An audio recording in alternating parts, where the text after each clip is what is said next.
Hello everyone, this is Jacob, and welcome to this video where I explain the plot of the Kingdom Hearts Key sub-series of games and movie to my friend Joey, pretty much entirely from memory.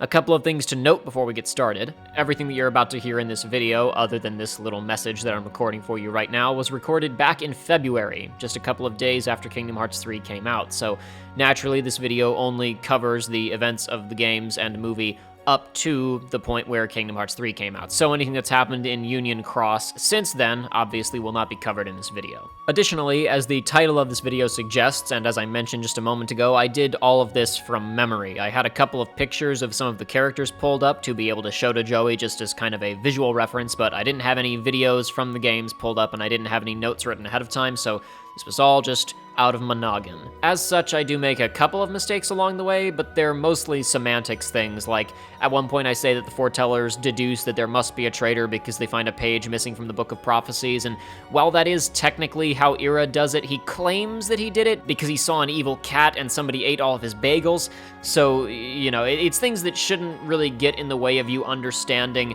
the full scope of the story. It's just kind of minor little details here and there, so if you are watching this as a legit recap, understand that there are a couple of little specific things that I get wrong, but you're gonna have mostly the full scope of what happens in these games and movie down, except for obviously, like I said, the stuff that's happened in the last, 9 months or so. A couple more things. I tried not only to cover the content of the games, but the context of the games, the way in which they were released, the way in which information was kind of doled out over time. So if you hear a couple of things, especially kind of at the beginning where I'm talking about the browser game, where you're like, that's not quite accurate, I'm trying to communicate the impression that Western fans had as we were, trying to keep up with translations of Japanese-only browser games and interviews and stuff like that. On the subject of keeping up with Japanese-only browser games, most of the footage from the games that you'll be seeing during this is from playthroughs of the games that were uploaded by Everglow8444, who is a YouTuber who does lots of Kingdom Hearts stuff, and most importantly for this video,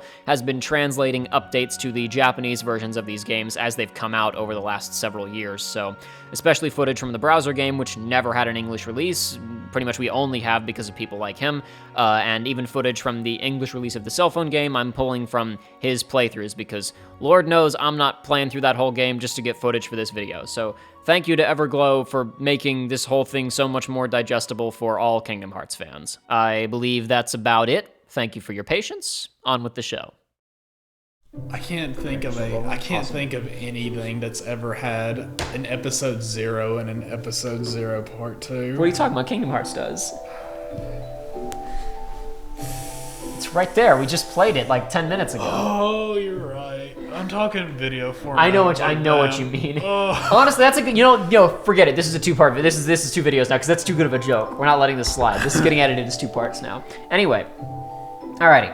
So we gotta start out. My headphones over there. So I'm gonna try and limit my just outright criticism of this game. Okay. Because quite frankly, if this wasn't a just stupid, crappy mobile game, there's two reasons that I don't dislike this game as strongly as DDD. It's mainly, number one, it doesn't involve any of the characters that I care about, and number two, it is just a mobile phone game. Yeah. So whatever. But it is even more so than DDD, just borderline anti-story.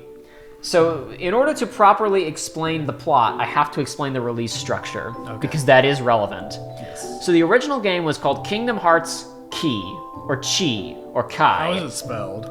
With the letter X, or rather the letter Kai. How do you spell that in a browser? Well, here's the problem, right? Okay. If you type in an X just with your keyboard, you'll find it, right? The thing that becomes more problematic is the official logo for the game is Kingdom Hearts, the Greek letter Chi, and then in brackets, Chi.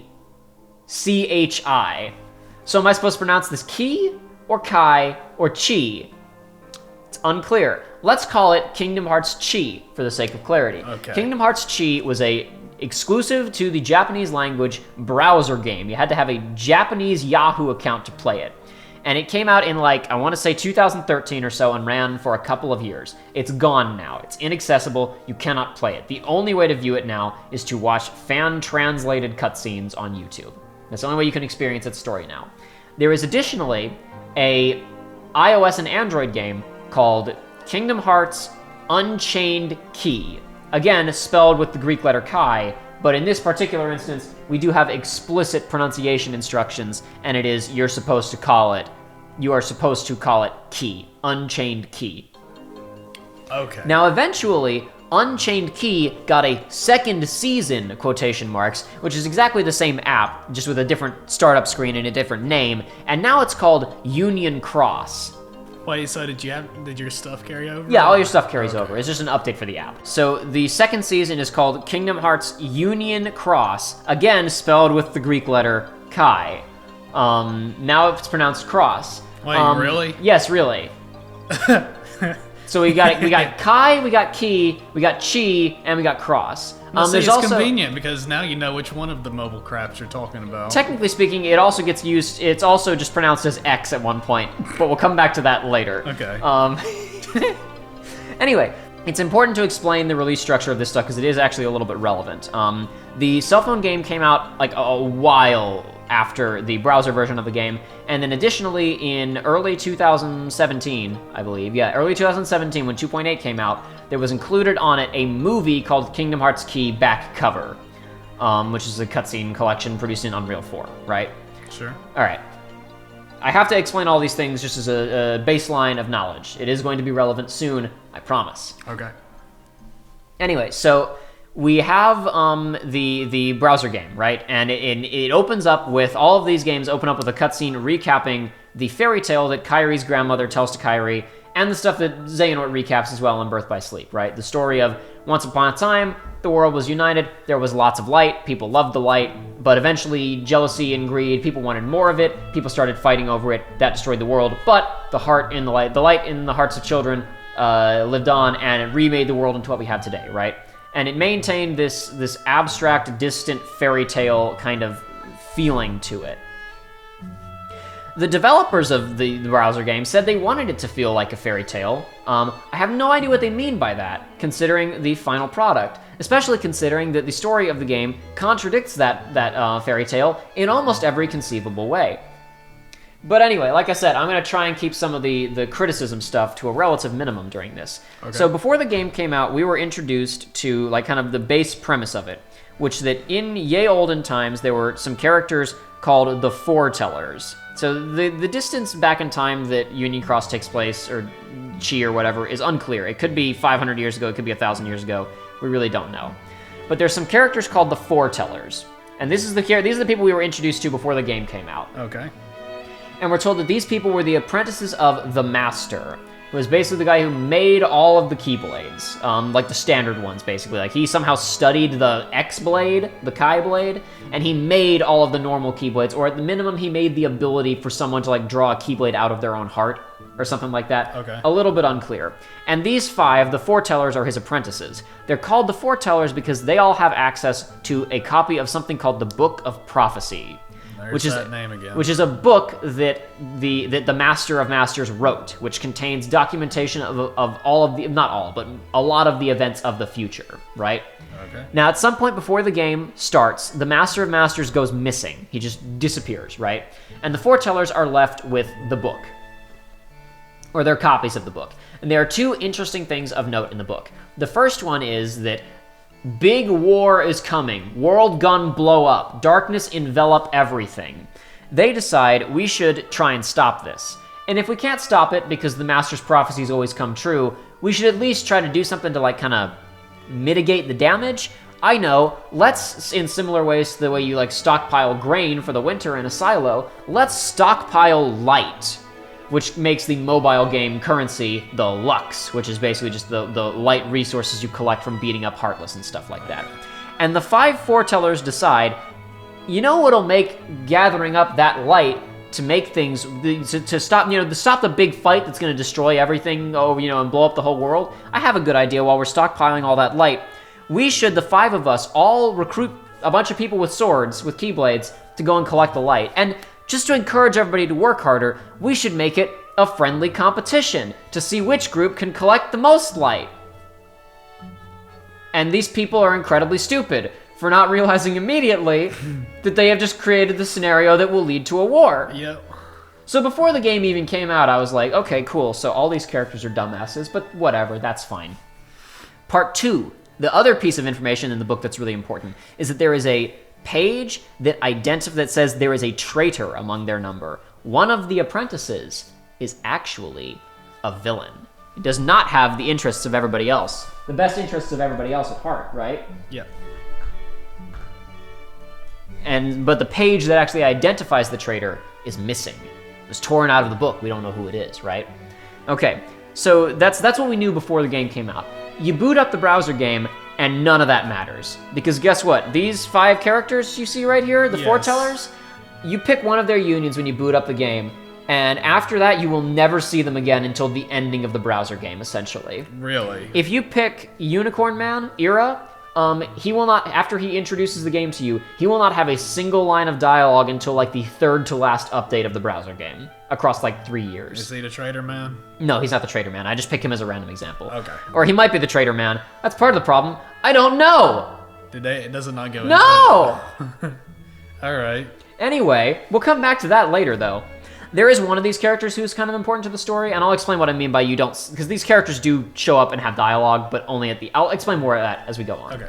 Anyway, you make your own little avatar, boy, girl, whatever. The fans like to call all of the people Key Kids. Because basically, you're all like 14, 15-year-old Kingdom Hearts protagonist age characters who all have your keys, and you go out and you do missions beating up Heartless to collect the light. This is where big problem number 1 with the game appears. Other than, I mean, like, whatever. The characters are dumbasses and they're setting up for the war. Whatever. That's not that big of a deal, I guess. We're already kind of undercutting thematic point number 1 of the world was perfect, and then just, like, base pettiness and jealousy and desire for more selfishness caused a war to happen. Now we're, like, artificially creating a scenario for a war with people trying to prevent one with, this could be an okay story, but it's like, this is not... You had a good story with a good moral. It was, like, literally the oldest story in the book. This is Adam and Eve stuff, and Garden of Eden, and eating the fruit or whatever, right? Ruining... the selfishness of humanity ruining paradise, right? Yes. And now we've already thrown this out just with our premise. This gets worse almost immediately when you realize, hey, wait a second. All of the people who are participating in this war are kids. All of the warriors with Keyblades are all, like, Kingdom Hearts protagonist age.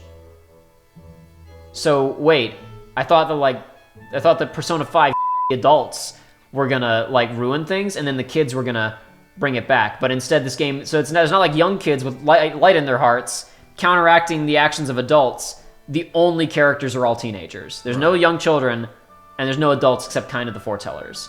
Okay. So you're already... Okay, we're really getting some mixed messaging here, messing this up. But whatever. I mean, like I said, I'm gonna limit my criticism from here on out, hopefully. You do a bunch of missions. You go to a bunch of Disney worlds. You meet characters like Aladdin and Snow White and Alice, and you go, wait a second, that doesn't make any sense. We're supposed to be in the past. How can they be here? The reason is, you're only going to these places because they are holographic projections created by the Book of Prophecy, essentially. Of the future, yes. Yeah, they're essentially representations of worlds that don't exist yet being pulled out that are letting you go and do these things, which is a relatively clever, way to have these characters in this setting. The Disney characters in this setting that shouldn't accommodate for them. That's fine. That makes sense. That's cool. Because you gotta have that stuff. Some other really weird stuff happens. Like, for example, on just the main town that is most definitely not a holographic projection, at one point, Donald Duck, Goofy, Mickey, and Chip and Dale crash a gummy ship there, and you help them repair their ship and they fly away, and it never comes up again. And you're like, okay, huh, interesting, which led to a lot of speculation about whether or not any of this is real. What if the entire events that we're seeing right now is not actually happening in the past, but instead a simulation of the past happening inside the Book of Prophecies in the present? And maybe Mickey, Donald, and Goofy somehow came into that simulation somehow, right? Yeah. These things are, as of yet, still somewhat unclear, but we'll get back to that again later. You do your missions, you get light, whatever. You meet a guy named Ephemera in Japanese and Ephemer in English. I don't know why they changed his name. There are some really weird name change localizations, decisions across the versions of this game. But anyway, you meet up with this guy, and he's from another union from you, but you make good friends with him, and he's like, hey, I'm suspicious of the foretellers and this whole 5 unions thing. We need to look into this. So you go to look into it, and Ephemer disappears mid-investigation. You don't know what happened to him. You become friends with him, but he goes away. So another one of his friends, a girl named Skuld or Skuld, depending on how you want to pronounce it, named the same name as one of the Valkyries, shows up, and she's like, hey, I was friends with Ephemer. I was part of his little, clan, effectively. I don't know what happened to him. I know he was hanging out with you. We should go and investigate the mysteries that, he and you were already investigating. So you go investigate mysteries, and you eventually encounter one of the foretellers, essentially the only one who's important, who is Ava, who is she's a fox lady. Well, they aren't furries; they're just masks. They never take the masks off. They all have these animal masks on. Gotcha. Ava is like, hey, listen. So the war is inevitable. The war is going to happen. Up to this point, there's been some wishy-washiness on we're trying to stop the war, but she's like, war's going to happen. Prophecy says so, probably. I mean, we'd love to stop it. We're trying. Don't know if it's going to happen, though. What I'm doing is I am making a secret, separate 6th paramilitary group where I am recruiting people from all of the different unions to basically not fight, so that after the war happens, they can, she doesn't say repopulate, she characterizes it more as just live and, fix the world afterwards. But anyway, that's the idea, right? I gotcha. And she calls this separate faction, the units in it, the people in it, they're dandelions. Because obviously the seeds of a dandelion, you blow on them and they spread, and it's, It's poetic. Yeah, exactly. Anyway, so Skuld is like, whoa, so everybody's gonna die unless they're part of this group? Sign me up, chief. And the player character is like, no, for reasons that I still don't really understand, kind of like friendship or loyalty to their union or something. I guess, I don't know, doesn't matter. So then, a little while later, you show up in the main courtyard, and 2 people are fighting. And they're like, you stole the light resource from our group. And the other one's like, no, you stole the light resources from our group. Your group's evil. No, your group's evil. And then Unicorn Man, Ira, who's kind of like the leader of the foretellers, shows up and is like, hey, everybody, chill out. Stop fighting. And then Bear Man shows up and is like, no, Unicorn Man, it's pointless trying to tell them to stop fighting. It's now, the hour is now nigh. The war is now inevitable. It's going to happen. All there is to do now is meet at the destined time, at the destined place, and have it out. Amongst the group. Yeah, he just says that publicly. He just says, while there's just people standing there. Let's just end the world? Yes, and then, you remember the Keyblade Graveyard, right? Yeah. And so throughout the entire time we were playing this game, there's this beautiful world with all these lakes and grass and this pretty purple city. And you're like, oh, this place is going to get destroyed at the end. No, it cuts. 1 month later or whatever. And then they're all just in the Keyblade Graveyard. Not fighting yet, they all arrive in a deserted desert wasteland to have the fight. Okay. Which then raises the question of, well, if the war could only happen, if the prophecy said the war had to happen in one place and at a specific time, isn't the solution to the war not happening to just not go there at the time that you're supposed to go there? Anyway, everybody fights. It's a good time. You have a boss fight against each of the foretellers, but you don't really even do a dent on them. You're just supposed to survive long enough or whatever. Oh, I skipped over an important detail. I'm sorry. Right before this happens, when Bear Man is like, war's gonna happen, says Bear Man. We're all gonna, it's bad. War's gonna happen, whatever, right? Okay. Skuld and player character, along with, I should have explained this. I've totally skipped over Chirithy. Chirithy is the little mascot character we saw before. Yeah. Basically, every player has a Chirithy. Every character in this world has a little Chirithy, who's basically just the little support unit that they have, who hangs out with them and is talks to you and is it's an excuse for the silent protagonist. Yeah. To have somebody to talk to, basically. Lots of mobile games do that. It makes sense. Yeah. Anyway, so Skuld and player character and Chirithy are like, hey, we need to go find Master Ava and talk to her about this situation, but nobody knows where she is. Let's go talk to Leopard Man, Gula, because he and Ava are really good friends. This has never been mentioned before. They've never had any screen time. If you didn't pick Gula as your guild leader, he's never had any dialogue. Okay. This is just... I'm just saying this from the perspective of bad writing. Yeah. Basically, other than Ava, you will only have seen your union leader that you picked at the very beginning of the game, and then occasionally the main character has these dreams where you see all 5 of the foretellers talking with a mysterious figure in a cloak, right? Okay. I and a lot of other people thought maybe this is Master Xehanort traveling back in time, trying to accomplish something from the future. It's not. It's actually just the Master of Masters who wears a black coat. Okay. An identical one to the ones that everybody wears hundreds of thousands of years in the future. Anyway, so player character and Skuld and Ephemer, player character and Skuld and Chirithy, Ephemer's not here. They go and find Gula, and he's like, hey, yeah, I don't know where Ava is. We're all gonna die. Have a good time. So then it cuts to Ava standing on a cliff. And she's like, I'm standing on this cliff. And then a guy in a black cloak shows up, but it's not the Master of Masters. It's Lushu, who is the 6th apprentice. There was another apprentice of the Master of Masters who went missing around the same time that the Master did. Okay. And he's like, haha, war. And Ava's like, are you the traitor, Lushu? Are you the person that the book meant was the traitor? And then Lushu pulls out Master Xehanort's Keyblade. And you go, huh? And then it fades to black. And it comes back up. And Ava goes, what? That's who the traitor is? That's the truth behind the traitor? And then Lushu goes, yes, that is the truth behind the traitor. That is what's been going on. And then Ava goes, oh no, well, if that's the truth, then I guess we just have to resign to fate and let the war happen. So then she shows up at the war as well, and you also fight her. I still don't know what the truth was that made Ava say this. Remains mysterious. But whatever, anyway. So the war happens. Everybody's dead. Player characters lying on the ground at the crossroads of all the Keyblades that are stabbed into the ground. And Skuld and Chirithi show up, and they're like, hey, don't feel too bad that you're dying. It's always look on the bright side of life. And then like this god ray comes over the hill, and Ephemer walks out as if it's like the second coming of Christ, and he's like, hey, look, it's me, I'm back. Oh, I forgot to explain where he went, because Ava says that he's a dandelion. He's working for her now. I forgot to mention that. That's important. My bad. When they say, hey, Ava, where did Ephemer go? She's like, oh, he's a dandelion. He's working for me. He's busy, right? Anyway, so he comes out and he's like, hey, player character, don't worry. And he extends his hand, and the sex says, we'll go together, like the thing Sora says to Riku in KH2, and it fades to white. And then it comes back up.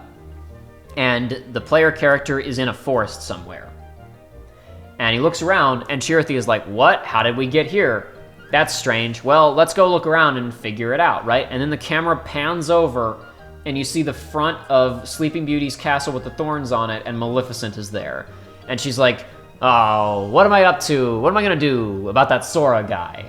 And you're like, is he in the present now? Did he wind up in modern day? Did he get, like, again, the whole idea of maybe this is actually a simulation of the past, right? Did he get dumped out into the present somehow? He or she, the player character. This is especially then reinforced during the end credits sequence, where you know how in Kingdom Hearts, the end credits, you always see like pictures from throughout your journey, or like, video or clips of, what happened to everybody afterwards. You see little still frames of events from throughout the game, but the player character is always replaced with either Ephemer or Skuld. And so this raised into question, was the player character ever real? Or was this just some like aspect of the simulation of the book? I think all of this is a completely moot point and was just me and other people thinking about it too much, and it was actually much dumber than that, but we'll come back to that. So anyway, so the cell phone game is coming out, and the cell phone game is basically just a straight adaptation. Like, all the same missions are there, it's coming along and along and along and along. And around the time that 2.8 comes out, that is, with the movie, right? If you're playing the cell phone game, basically the updates are to the point where you confront Ava and she says the dandelions are a thing. The war hasn't happened yet, right? You basically haven't seen any of the other Union leaders. Though the browser game has just concluded a couple of months ago, at the ending of 2016. So everything that I just recapped to you took 3 years, by the way.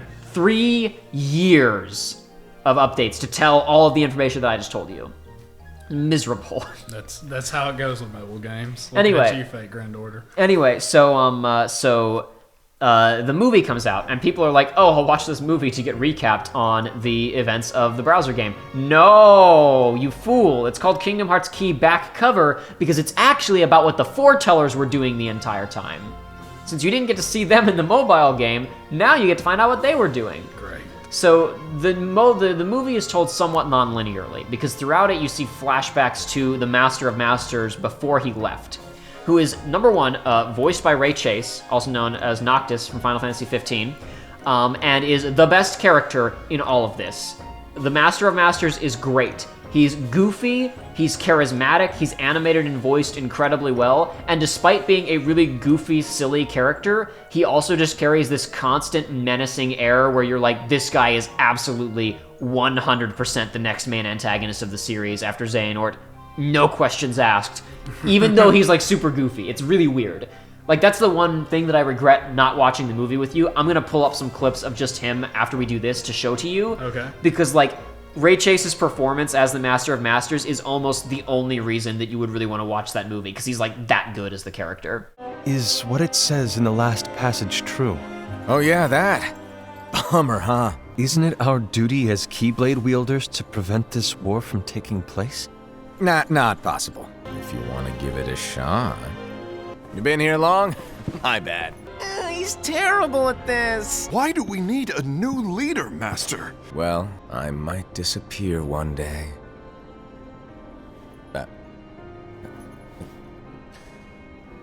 Well, I might disappear. Disappear?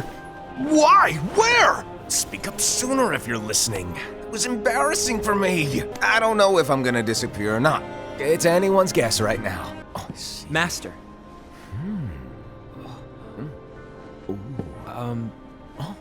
Master? Oh, I see. My plan was supposed to blow your mind with its grandeur. Your jaw should have hit the floor at my sheer genius. Ew! Oh, you think that's gross, do ya? No. Yeah, sure. I guess now you've earned your time in the limelight.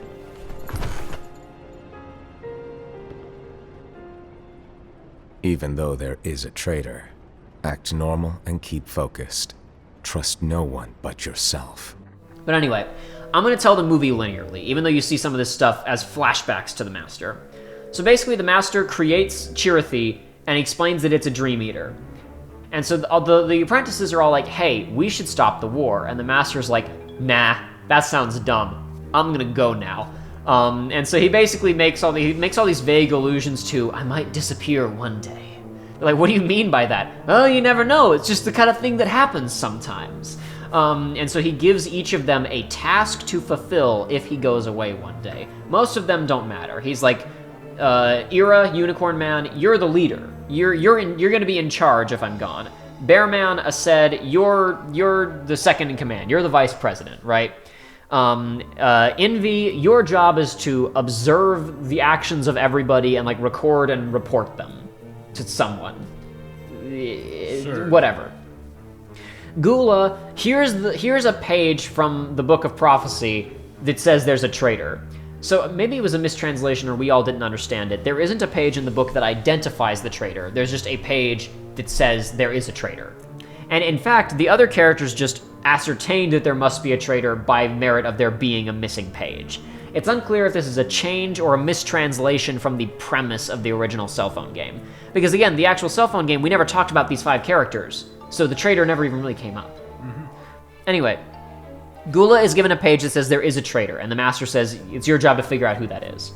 Ava is given the final task of, in addition to the 5 groups that you're gonna make, you need to make a 6th group because the war is gonna happen, and you need to make a group of people who will live and go on to do stuff, right? There is one other event that I will hold off on presenting linearly, because he also leaves a task for Lushu, but that's the stinger of the movie, and I'm gonna save that for last. Great. Anyway, so the movie is basically 2 hours of the foretellers being completely stupid. Because they're like, oh, there's a traitor, we gotta figure out who it is. And thus commences, like, no real detective work, just a lot of really confusing nonsense of, like... Aced says, hey... So the only real, like, character thread in it is... Aced is jealous of Ira, because he thinks that he would be Bearman thinks he would be a better leader than Unicorn Man, basically. He's mad that the Master made Ira the leader, especially because Ira comes out and says, hey, I found there's a page missing. That means one of us tore it out and is bad. And Aced is like, why would you announce that if you don't know who it is? Why would you just put all these seeds of doubt into all of our minds? You're a bad leader, you suck, I should be leader. So he like goes off and gets everybody else and says, I want our unions to form an alliance, and that'll prevent traitorism. I don't know what an alliance is or what it means. He just says, I want to team up for whatever reason. Yeah. Gula says, sure, I'll do that. And Ava and Envy say, no, we're not going to do that. And then it cuts to 3 months later, and Gula is like, never mind, I don't want to be in the alliance. It hasn't yielded any results in terms of revealing the traitor, so whatever. And the whole movie is full of like time jumps like that, of people saying, let's do this thing, and then coming back and saying, that didn't work, whatever, forget it. And it's just a bunch of really wasted scenes. Right. there's really, really very little that happens in the movie that I can even begin to call relevant. Said Gets mad and he's like, I'm gonna find out who the traitor is. If it's the last thing I do, I'll kill everybody if I have to. And then he does some bad stuff. He's like, he attacks Envy, the snake lady, because she's been reporting on everybody else's actions to Ira, the leader, and he interprets that as spying. So he attacks her and he's like, you're clearly the traitor. And they all fight said because why are you trying to kill one of us? And then, sorry, they all fight Bearman. They all fight Bearman saying, why are you trying to hurt one of us? Then Gula, Leopard Man, is like, hey, guess what? I have a page that says it's a traitor. I've been trying to figure it out this whole time, and now I know it's you because you're trying to, kill Envy and cover your tracks. And then Ased is like, you may not be the traitor, but you knew that there was a traitor, and that's the most, and you refused to tell us, and that's the most traitorism of all, and I can never forgive that kind of action. So now I'm going to kill you too. Which doesn't make any sense since the movie kicked off with Bearman being upset at Unicorn Man for telling everybody that there was a traitor, and now he's upset with Leopard Man for not telling everybody there was a traitor. Some leader you are. You've managed to plant seeds of doubt in all of us with that speech. Did you expect the traitor to give themselves up with that accusation of yours? That was foolish. You don't believe what Ira said, do you? Maybe there's something he hasn't told us. And he needs to tell us. How dare he look at us with suspicion? The Alliance. I think it's time to call it quits. But we don't even know who the traitor is yet! It is written that there is a traitor. The Master told me to find and stop that person. You knew there was a traitor and you just watched silently as we fought each other. What I do know is that I'll never forgive him for hiding the fact that he knew someone would betray us. That's the biggest betrayal of all. Ava protects Gula, and I think she might have a thing for him, but this is Kingdom Hearts' continued desire to completely obscure any emotion with lore. And so, like, any like, potential of, oh, she, like, cares about this guy is completely obscured. There's also a scene that I really feel like would have been, whatever, this is, again, I'm trying to limit my could-have-beens and would-have-beens and whatever else. Unicorn Man finds Bearman and is like, it's cool. Like, I get it. You were trying to do the right thing. I just wish you would have talked to us more instead of trying to take things into your own hands. And then Bearman is like, oh, man, you know what? This is why you're the leader. Because you got a level head and you're cool. And you're like, only a guy as cool as you would be forgiving me and inviting me back in and saying you wanted to work with me. So thanks for that, man. And that's the last time that we see Bearman in the movie. The next time we see him chronologically is at the ending of the browser game when he shows up and says, forget it, Unicorn Man. It doesn't matter. War is inevitable. Gotta smash. So, like, the only character in the entire movie who has an arc, his arc is invalidated by the browser game that already came out. But whatever. Anyway. Other than that, nothing really happens. Gula is like, we can't do this without the Master of Masters. I'm gonna summon Kingdom Hearts because that'll make the Master come back. But I need a ton of Lux to do it. I need way more light to do it. And so then Envy is like, oh, well, he's gonna get Lux to summon Kingdom Hearts. I gotta get a lot of Lux so that I can...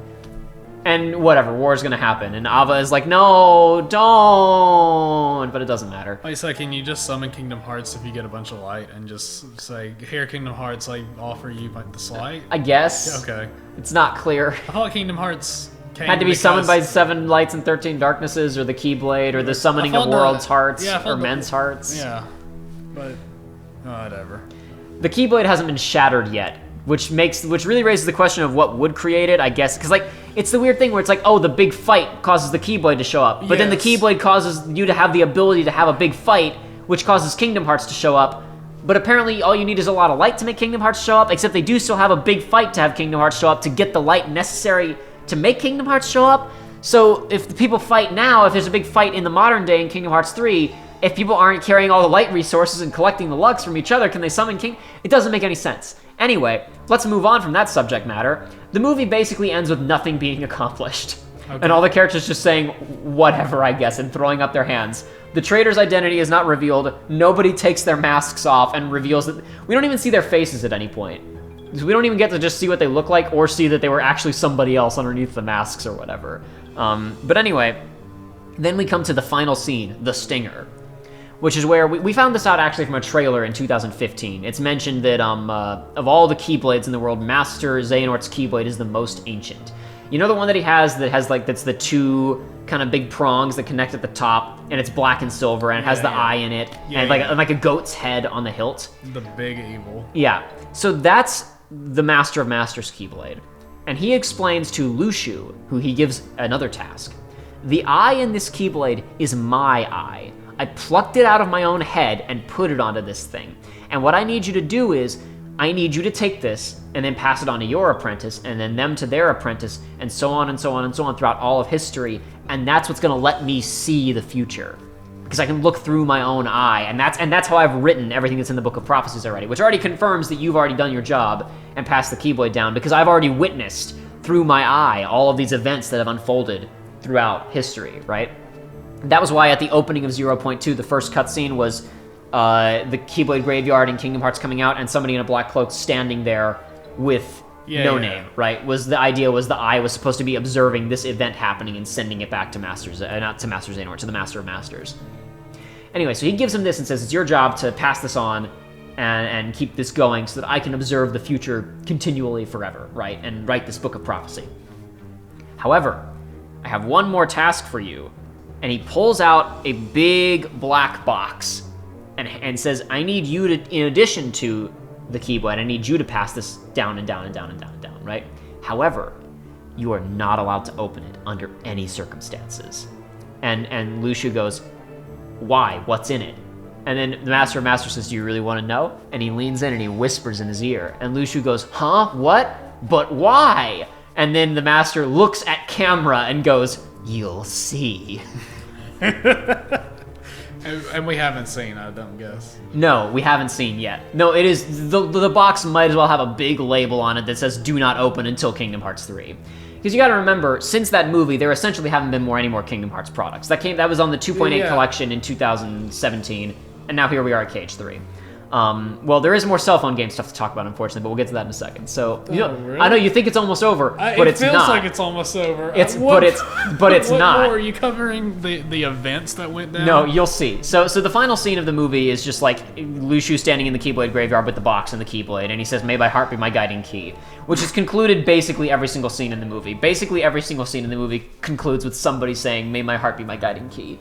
Just because they're desperately trying to just force that into canon as the series' new catchphrase.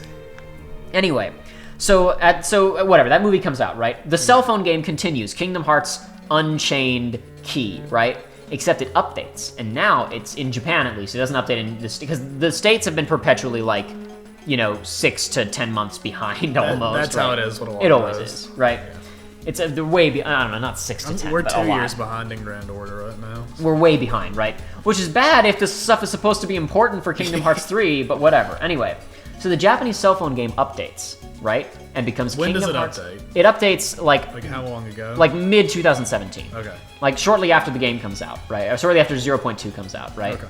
And the cell phone game in Japan, Unchained Key, is getting close to the final events of the browser game, right? Like, they've met Ava, she's explained the dandelions, all that stuff has happened. All we're waiting for is the confrontation in the courtyard that leads up to the war, right? And they announce, okay, now it's time for Season 2 of the cell phone game. Now it's called Union Cross because we're adding multiplayer. In addition to just, like, having a clan where your scores are compared, now you can complete the mission. You can play the missions online with your friends, right? Yeah. In addition, new story updates coming, right? And we see the trailer, and it's Ephemer and Skuld standing around in the Keyblade Graveyard, like, during the day, clearly, like, after the war has happened, right? And they're talking about, like, well, now we gotta do our job of, taking care of things now that the war is over, right? But we gotta wait for the other people who are gonna help us do our job. And so they're like, there's other people who are coming to help us do our job, right?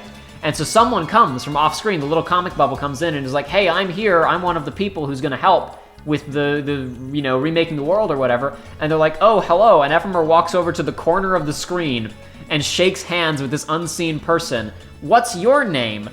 I'm Ventus. What?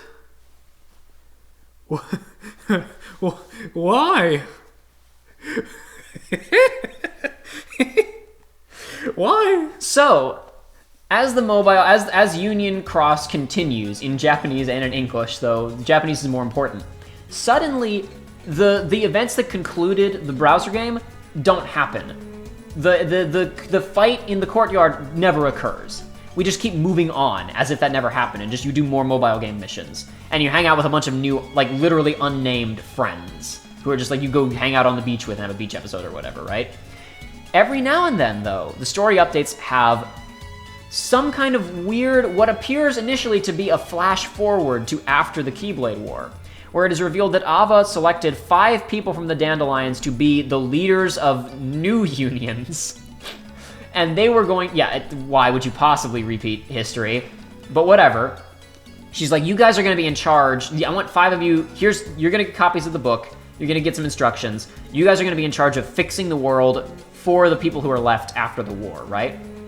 And one of the things you need to do is, well, we'll get to, this doesn't really reveal itself right away. So first, I'll cover a couple of other things. So Ven shows up and is like, I'm one of the 5 people who's going to help run the unions. All right. Then the next guy shows up, and his name in Japanese is Blaine, and for whatever reason in English they localized it as Brain. I guess in Japanese they meant to pronounce it like Boreno or something like that, so maybe they thought, oh, we'll localize the way it's said and we'll call it Brain. But, I don't know. I get the feeling that the Kingdom Hearts localization team is just over it. Yeah. So Blaine is not, he looks like this. Okay. Some people are like, that's kind of mysterious. That's kind of weird how his eyes are masked like that. A lot of people are like, even though it's not a rearrangement of the letters or whatever, we're quick to go, that kind of looks like Braig/Xigbar a little bit. He's hiding his face, so maybe they're trying to conceal some kind of details, but he's clearly evil if he's doing that with his fedora, and he's got the coat and the hair, whatever, right? Some people, Kingdom Hearts fans theorize about everything. Some people say, oh, maybe he's, if Ven can be here, why can't Xigbar be here? Especially since historically he's been the character in Kingdom Hearts who always knew more than everyone else in the room. Yeah. Anyway, around this time, it started to become more clear about what was actually happening. You see, Joey, Kingdom Hearts, everybody figured that Unchained Key was just like a port of the browser game, right? That you would just play. You just play the browser game, and you play the cell phone game, and it'll just, it's the browser game, that you missed. No. It is actually completely different, and not just a retelling of the browser game, because you see, after the Keyblade War, the 5 leaders, or some of the leaders, whatever, I don't know if they actually did this manually, it doesn't make sense. Most of the Dandelions were put into the sleeping realm, where they forgot about the events of the war and are reliving all of the events leading up to the war, and then with a happier ending where they just go on keeping doing the same things that they're doing, in an effort to help all of them forget the pain of the war that they didn't even participate in. To help them forget the bad times, which, why would you erase history so that it can be repeated? Why wouldn't you want people to remember what happened? Especially considering that Kairi's grandmother, for whatever reason, knows this legend, and Xehanort does too, so it's not like this is secret information. Why would you feel the need to conceal this? It could just be lost over thousands of years, as retellings take it from, fact to myth. But whatever. Anyway, so all the Dandelions are put into the sleeping realm in a simulation of the past, where they basically so everything that you've been doing from minute 1 in the cell phone game was not actually just a retelling of the browser game. It was literally taking place after the browser game in the sleeping realms, recreating the events of the browser game. And this is key. This is not insignificant, because eventually the events start changing, right? We don't move on to the war. Every now and then, your character has dreams, nightmares, about the Keyblade War, about people fighting, about lying there dying in the middle of the road, right? I have spoken to people in real life and in chat on streams who are like, the war hasn't happened yet in the cell phone game, I keep waiting for it, and it seems like they keep pushing it off, and I've had to explain, no, you don't understand. Those dreams aren't flash forwards, they're flashbacks. The war already happened. Because if you didn't play the Japanese exclusive browser game, all of these weird scenes that are in the cell phone game don't make sense chronologically. Anyway, so the next relevant thing that happens is there's a new character introduced named Strelitzia, which is a type of flower. Sure. Yeah. This is the first character in the cell phone game that everybody cares about. Okay. Every single time I've watched somebody react to the cutscenes, watch something Nico B, Liam, Rising Superstring Liam, everybody that I've ever watched, like, watch this, or just even fans. Just the outpouring of fan art for this character, forum posts about this character, everything surrounding this character that was, like, instantaneous. And the reason is very simple. She's the first character in, like, when did this game come out? 2013, 14, 15, 16, 17, 18. 5 years. The first character in the entire thing who wants things and has goals and desires and other things that a character might have. Anyway, she's introduced in this scene that plays like kind of the really slow, sad, dun dun dun bum bum bum bum bum music from KH1 of like the like the flashbacks of drawing on the wall and stuff like that. And she's hanging out on the roof in the main courtyard of the town. And she's like, I always hang out in this spot. It's my favorite spot. I hang out here with my cheerthy. Because even though I have a group, I'm kind of shy and like hanging out with people. But every now and then, I see player character. And for whatever reason, they're just super interesting to me. It's not really explicitly stated that they're in love with the player character or whatever else, but they just really like this person. And they watch them go on these adventures from a distance on the Disney worlds and all this stuff, but they're too shy to ever approach player character, right? And so they regret. This is sad, right? Now Ava approaches Strelitzia and says, "Hey, I want you to be one of the leaders in the post stuff, right?" So we're seeing this all as like flashbacks, essentially, to before the war, right? And so we see Strelitzia sitting around in her room with her cheerthy going, "Man, the freaking leader of all of the folks with the Book of Prophecy, I don't know what to think of this. This is a lot to take in." Which is the first time we've seen any character in this entire story react to anything realistically. And then she goes, "Well, wait a second. Player character. They're not a dandelion. They're gonna get killed in the war. Oh my god, I gotta go find them. I gotta go find them and tell them to join up immediately. They're gonna die in the war." I'll go look at the places where they usually hang out, and they look around and don't find them, right? And they go into like a dark warehouse where you do some missions sometimes. And the player and Strelitzia and Cheerthy are like, huh? So I should be clear. Hold on, first of all. There were 2 updates that contained story things about Strelitzia, right? The first one was introducing her, and then Ava saying, "Hey, you're one of the dudes," right? Then like several weeks pass before the next Japanese update comes out. And then it's, I gotta go find player character, right? Yeah. Okay, so she wanders around, doesn't find player character, and then someone kills her. Wait, what? Like she goes into There is a loud, the screen goes black, there is a sword slash sound, and she is down on the ground, along with her Cheerthy. And she gets up on her like knees, and she picks up her Cheerthy, and she's crying and apologizing for getting them both killed for being so stupid and reckless. And she tries to like stagger out of the building, but just as she goes out the door into daylight, she disappears and her heart flies up into the sky, and she's dead. Oh. And you go, and once again, when people are like, why are you so cynical about, oh, Jacob, all this stuff they do, you're like, oh, you can't really believe that all this stuff is just sequel teases, right? Yes, I can. Because the first character in 5 years who was likable, like, it's not like they don't know how to write characters who are likable, they just did. They only made her likable because they were gonna kill her off in 5 minutes of screen time, but they staggered it out by a month through stupid mobile game updates. So she's dead, right? And so then we flash forward to Ephemer and Skuld and Ventus and Brain all standing around in the Keyblade Graveyard waiting for the 5th person to show up. The 5th person appears, who we assume, we don't know, but we're just guessing, is probably the person who killed Strelitzia and like stole her documentation, right? Okay. And this person introduces themselves. My name is Larium. Larium? Add an X to that and rearrange it, and you get Marluxia. Oh! When you said add an X, I saw the hair. I was like, you're joking. Why, though? Don't ask me! I don't know! It will all be explained in Kingdom Hearts 3, I'm sure. So since he showed up, not a ton has happened. There have been a handful of, there have been a bunch of updates, but barely any of them have relevant story information. Only 2 of them have even resembled relevant story information. I'm gonna tell you about the one that's slightly less stupid first, even though it happened later. It's still really stupid, but it's less stupid. Okay. And also you're prepped for it by the presence of this character and Ventus. Yes. So, some other, there's a point where the characters are having a stupid argument about the PvP mechanics, where because they're trying to explain the PvP mechanics in universe, and Ven is like, no, Keyblade masked users fighting each other, that's sad, I don't want that to happen. And they're like, don't worry, it doesn't matter. You see, okay, I can't explain this out of order. I forgot. It's inexplicably tied. I have to explain this thing last, even though it's way less anticlimactic. It's way more anticlimactic. Okay, never mind. Forget it. We have to go. We have to go in order. I forgot. I totally forgot. Okay. Hit me with it.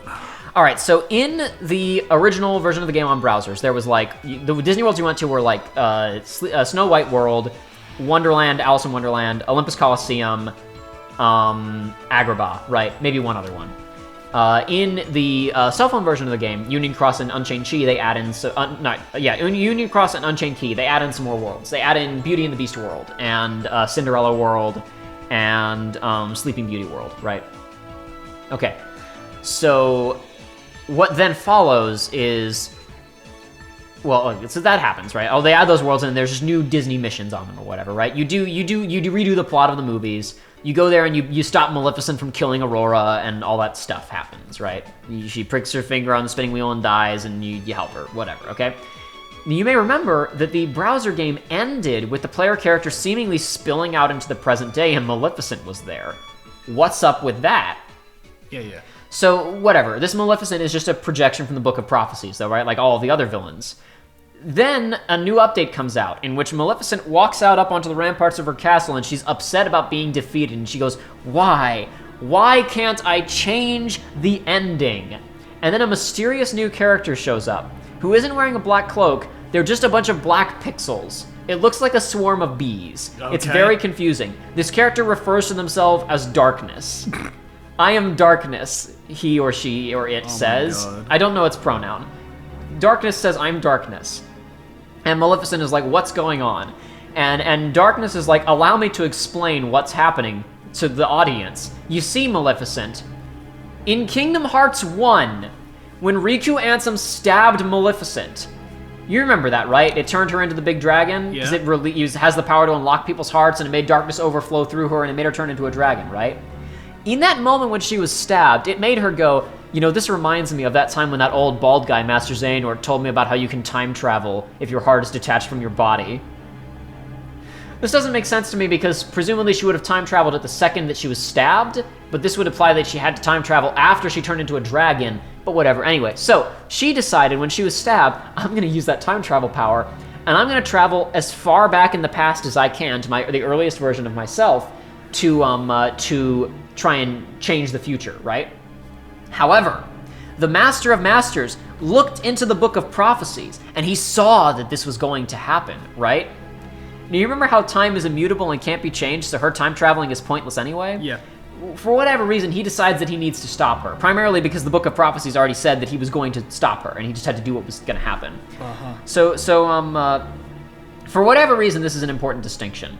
Apparently, only the five foretellers and the Master of only the five foretellers and the Master of Masters had the ability to draw the holographic worlds out of the Book of Prophecy, right? Apparently, only they could do that.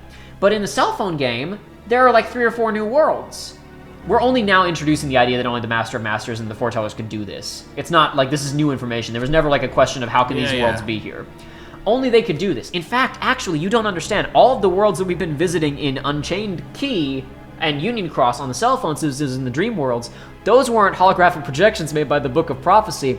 Those were actually data worlds, created from the data of the Book of Prophecies by an unknown entity.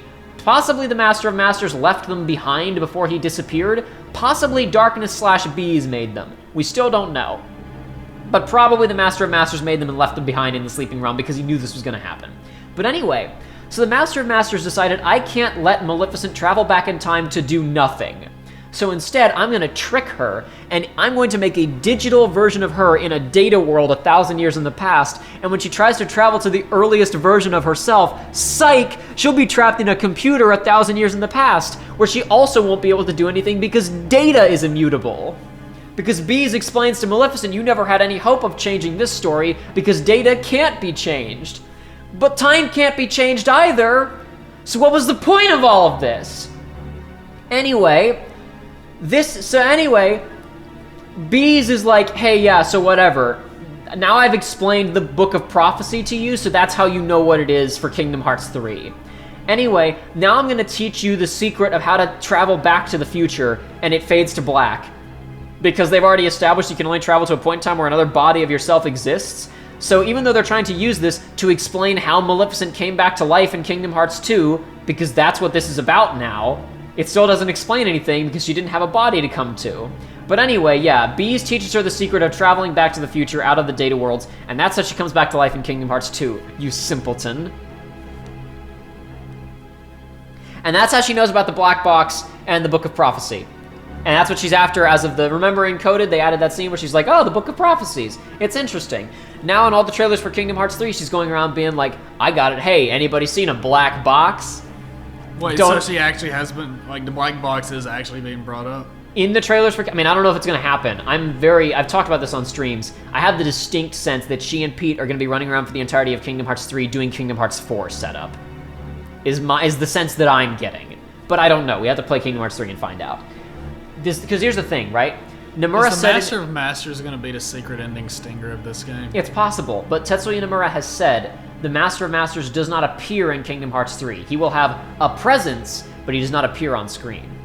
So who knows? Okay. Who knows what that means? Anyway, so yeah, Maleficent wants the Black Box and the Book of Prophecies. Maybe the Book of Prophecy is in the Black Box? I really don't think so. That wouldn't make sense, because, like, why would he send Luxu to the future with the Book of Prophecies in a box and give out copies to all the other apprentices? So I assume the Black Box contains something else. I really don't know. So Maleficent... I'm not sure they know at this point. Maleficent wanted to conquer all worlds. Then she wanted revenge on Sora. Then she wanted the Nobody's Castle. Then she wanted a computer. Then she wanted the Book of Prophecies. Now she wants a Black Box. Anyway, so that's that. The most recent events of the story are Ven gets upset because, no, PvP, no, players fighting each other, oh no. And then Ephemera explains, calm down, Ven. The rules say we have to have the PvP stuff, because Ava left behind a copy of Da Rules from frickin' Fairly Odd Parents. But I found a clever solution, which is, you know how every time that the player characters have gone, all the characters have gone, all of the people, the Dandelions who are in the Sleeping Realm who don't remember about the war, every time that they go into one of the data worlds, they leave behind like a racing game ghost of themselves. And so we'll actually just have the players, like all the characters will just fight the data of their friends instead of fighting each other. And Ven is like, oh good, fighting a punching bag that looks exactly like your best friend is completely distinct and a healthy way to take out your aggression. So now I'm satisfied with this outcome. And then it's like, so then I don't know if that's relevant or not, but it's just really stupid. So I wanted to talk about it. Okay. Also, the PvP system is called Guilt Shift or Guilt Pride or something like that. Anyway, so then it cuts to Marluxia, and he walks up to a girl in the inside of the Sleeping Realm. It's unclear because like you see the 5 guys, the new 5 leaders, Ephemera and Scold and all of them, hanging out in the Keyblade Graveyard, and then you see them hanging out in the apprentice's study, and it's unclear if, like, the study is back inside the Sleeping Realm and they go inside, or if, like, the study still exists in the real world, but just the town is completely deserted. It's not clear. But anyway. Not Ephemera, Larium, Marluxia, goes back into the dream world to go and talk to somebody. He goes and finds a girl named Elrena, who is Larxene. And he's like, hey, I know you used to hang out with Strelitzia, my sister. I'm trying to find her. Do you know where she is? And that's the last update that came out before Kingdom Hearts 3. Really? Yes, really. They didn't finish it on time. In Japanese! Oh. In English, it's like 6 months back still. I think Larium only just got introduced in English like a couple months ago. But in Japanese, they didn't finish it on time. Oh my word. This is so much worse than I was expecting. Because I thought it was bad and finished. I didn't realize it was bad and ongoing. Oh no, I mean, they said it's going to continue well past Kingdom Hearts 3 and reflect the events. Like, it's like Agents of S.H.I.E.L.D. You gotta watch The Winter Soldier so you can go watch the next episode of Agents of S.H.I.E.L.D. that spoils The Winter Soldier. Oh my word. Well, I guess that'll be... now that you've told me all this, you're gonna have to keep me up to date. Like, well, now you can watch the stuff now. Like I've said before, like the movie is worth watching just for Ray Chase. Yeah, no, I'm just saying. Well, you're a lot deeper into the Kingdom Hearts news. So it's like when a new chapter is released, you gotta let me know because I wanna keep up with this crap now. Anyway, I don't want to say I'm invested, but it's after all this time, it's like. I just want to know. This has been going on for 5 years. And if you don't watch fan-translated versions of the Japanese Yahoo exclusive game, you don't know what's happening. But no, just play the mobile game so you can get the exclusive Keyblade for Kingdom Hearts 3. Okay, so the final thing I'll say on that subject.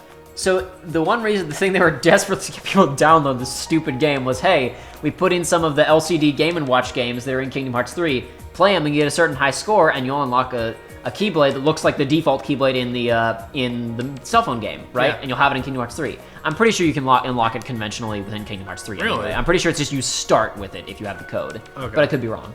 It doesn't matter. I'll explain when we get into it. Okay. Look, we're gonna be playing Kingdom Hearts 3 relatively soon. Are we? So, yes, we are. Are we? Yes, we are. How long have we been here? Yeah, about like 6 hours. Who cares? Anyway. Just play the game. Anyway, this is all important. Don't blame me. What are you like, Jacob? What are you doing? Make a Kingdom Hearts so complicated. I'm making it as simple as possible. I just want everybody to be happy. I just want Chrysanthemum or whoever the heck that peach-haired girl that died. Strelitzia. Yeah, I want her to be happy. Oh, well, don't worry. She's probably still alive. I'm sure. Well, no, because the official key art for Kingdom Hearts Union Cross has, like, art of all 5 of the 5 leaders, including Larium, right?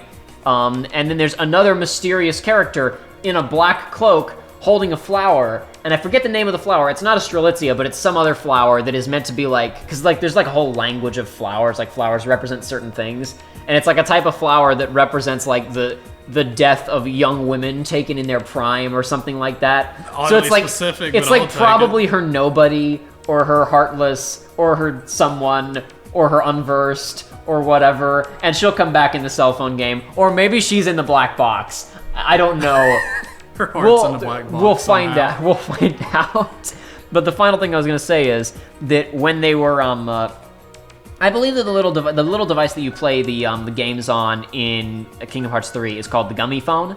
It's a little cell phone you have in Kingdom Hearts 3. Yeah. But in the promotional stuff for the cell phone game, like the actual cell phone game that you play on your real cell phone in real life for the game, like the little LCD Game & Watch games, Tiger Electronics games, was play it like it's on Sora's X-Trace device. His special device that he plays the games on, like his mobile phone or whatever. They call it the X-Trace device. Spelled Greek letter Chi dash T-E-S or T-R-E-S. So now, yeah, Trace, like the X3. Trace. Like, yeah. I looked at it and I was like, oh, it's the X3 device. And then it was like, no, yeah, but it's the letter key. You pronounce it X-Trace. You pronounce it Key Trace? No, it's X-Trace, they said. You call it X-Trace. So now the letter Chi, but the meaning is the same, is pronounced Key, Chi, Cross, and X. And with that, we're finally done talking about Kingdom Hearts Chi, Unchained Key, Union Cross, Key back cover, and can play Kingdom Hearts 3 after we eat lunch. Because we gotta go eat lunch now. Because we didn't finish 0.2 last time, so we had to finish it filming it this morning. Please be excited. Hey, look, you know what? We're done now. I can't believe they didn't include a little movie. I thought I was done when I came over here. I can't believe they didn't include a little thing in the memory archive recapping all that, honestly. I thought when we got done with Fragmentary, I was like, that's it. I've been telling myself the whole time, I was like, we got like an hour and a half left. Listen to me. There's two things that can happen from here, right, as we play this game. Yeah. Number one, at least some of that information that I told you is super relevant and we have to talk about it. And we've just saved ourselves time instead of me trying to explain it in the middle of a Kingdom Hearts 3 playthrough, right? Because that's the word, like, it's the other option. It's like, I just have to explain stuff, and we stop the playthrough dead for the same amount of time to recap all this crap. Option number 2 is none of it ever comes up, and you can be as angry as everybody else that you didn't have to waste 5 years of your life on it. No, it feels like But you still were kept from playing Kingdom Hearts 3 to play more stupid crap that wasn't Kingdom Hearts 3 that didn't even matter. So either way, we save time or we create righteous fury. It's a win-win scenario at the end of the day. Oh, whatever you say. let's do it. Let's get the food. Let's get this bread. Let's get this Kingdom Hearts. Let's do it.